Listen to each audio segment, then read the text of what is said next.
In the last session, after we went through the cortex, those 5 separate parts, we then zeroed in on the limbic system. The limbic system is involved in almost every mental health disorder that we really, up until this point, know about. And it is really the emotional processing center.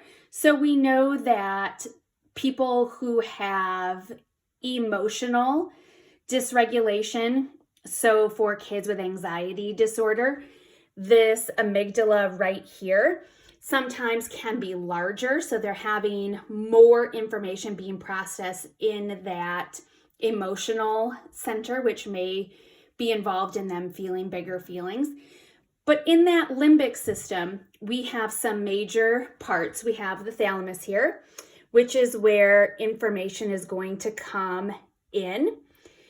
Then we have this hippocampus right on the side here, which is also involved in things like memory, but also does process emotions.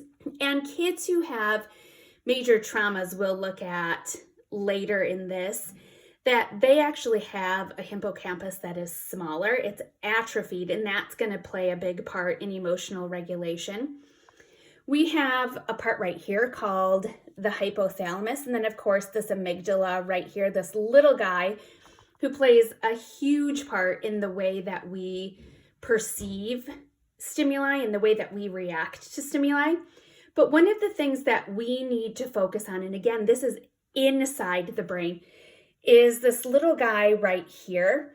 And again, it's going to be low down, different than what the picture makes it look, but that is our pituitary gland.